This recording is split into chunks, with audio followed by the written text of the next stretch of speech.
And let's bring him on the show now because I think the interview gives you all sorts of insight to who Odell Beckham is. So, Mark Anthony Green, it's nice to meet you.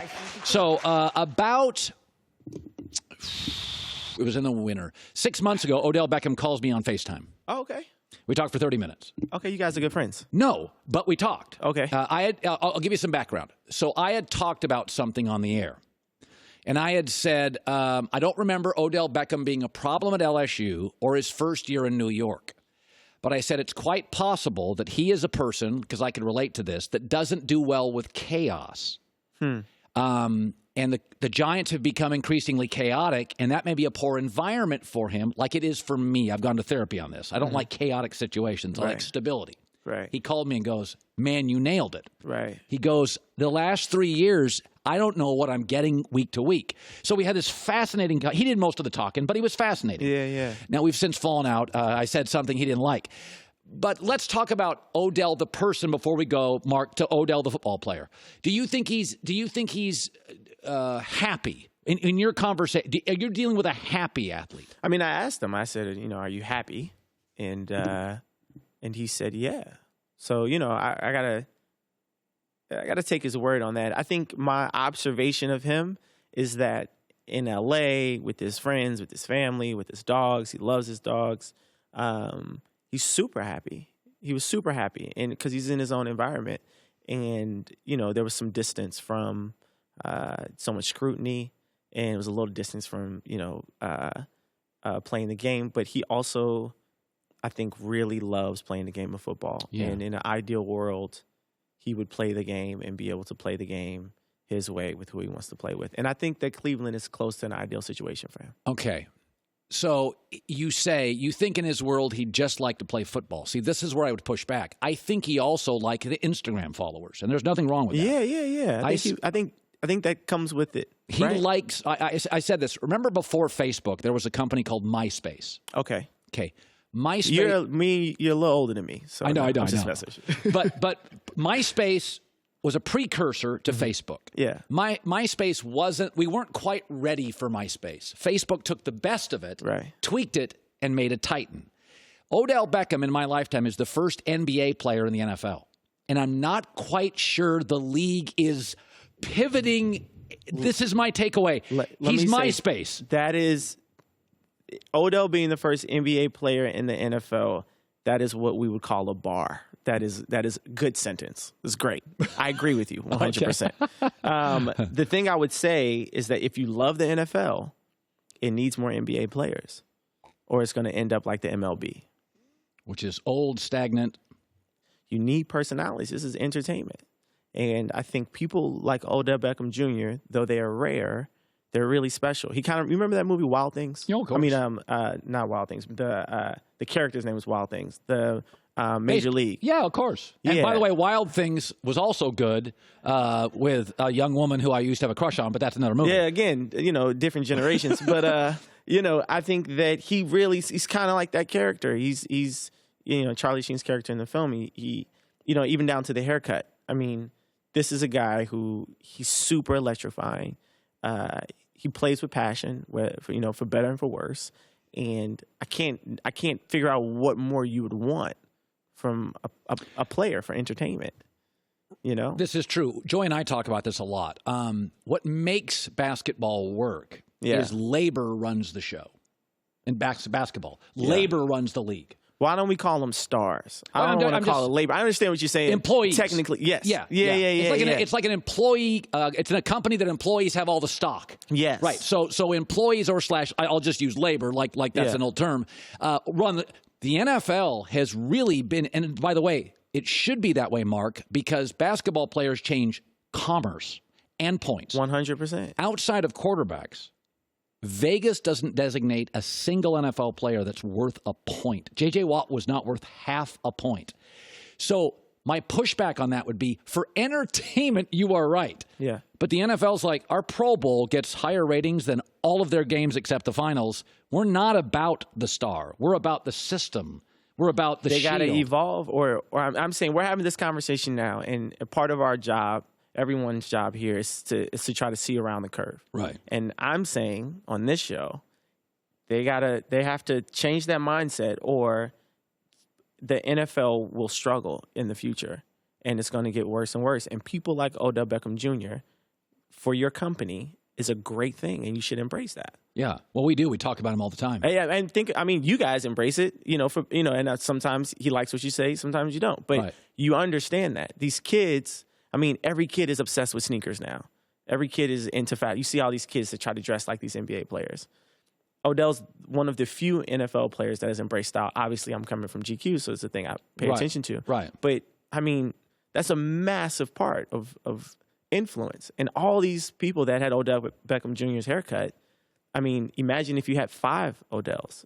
Your sport, the thing that you're selling, is now just that much more influential. Mark, do you worry? There are numbers, and I've heard him mention that Jerry Rice number several times. Yeah. 23,000 yards. It is not currently attainable unless he was the number 1 dominant receiver, getting about 80 catches a year and stayed injury-free. Right. Jarvis Landry is a special player. He is a 90-catch-a-year Pro Bowler. Okay.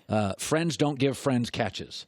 Yep. I don't think his numbers are attainable. Do you think now, as we segue into a football part of it, does Cleveland work? And what if it doesn't initially, simply because Jarvis Landry's too darn special on the other side of the field? Right. You only have so many balls thrown. They also have the best young tight end in football. Right. And the best running back combination. Right. Well, let me start with the prediction.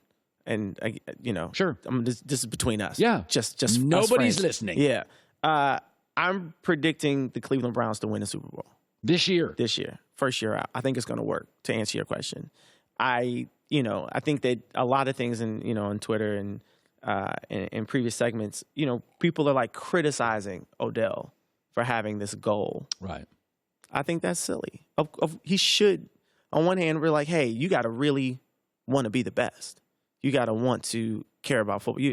We're pushing him to have this passion and this preoccupation with the game of football. And then he has this big goal, and he's serious about it. And we're like, yeah, but you're never going to get that. And it's crazy that you have that goal. In fact, it's selfish, and it's not going to work. Like, no, of course.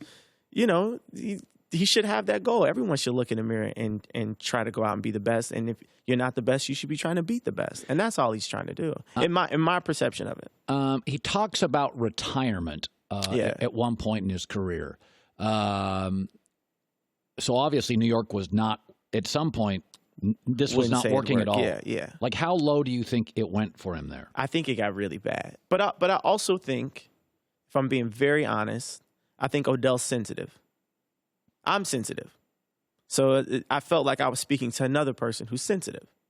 And I think that I always try to, no matter who I'm interviewing, be LeBron James, Odell, whoever, I try to put myself in their shoes. I try to apply what they're going through in their work and personal life to my work and personal life.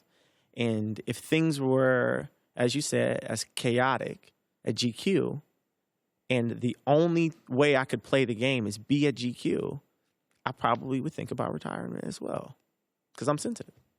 So I think that sensitive people make some of the best things, and we look at that as a criticism. I personally think it's awesome.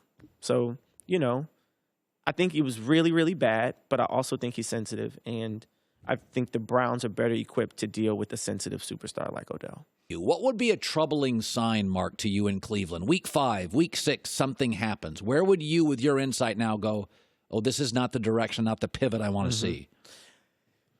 I think that if you start to see his body language, Odell, for better and for worse, he's really transparent, right? And I think that when he's upset, you can see he's upset. When he's really happy, you can see he's really happy. How long did you sit down with him, talk to him? We spent like a full day together, and then we met at the shoot before. And I've obviously met him a few times at different events and mutual friends and stuff like that. But he was really hospitable. But I think that the thing about Odell is that he is really transparent, and so I think we'll see early if he's feeling this situation. And Odell, to me, is one of those talents that he's only going to be happy if they're winning. He's only going to be happy if he's playing well and contributing to them win. So his production and winning does alter his personality. Yes. I think if they're losing, no matter what, if everyone's nice to him, if he likes everybody he works with, I think that he's still going to be upset because I believe he wants to win. And when he says that, I think we should believe him. Historically, Cleveland has had people who become global icons, and they all leave. LeBron left, Rockefeller, Steinbrenner, musicians. Yeah. To New York, to L.A., Drew Carey, they move on. Right. It's not a place where global icons move to. Yeah, it's not. So my initial thought was Cleveland wouldn't have been his first choice. I'm sure it wasn't. In fact, I know it wasn't.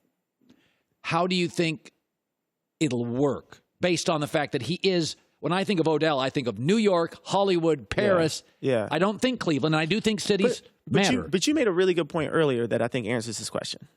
In you know, a digital age where social media is king,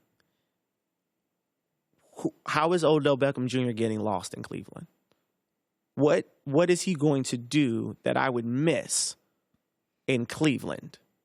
Nothing.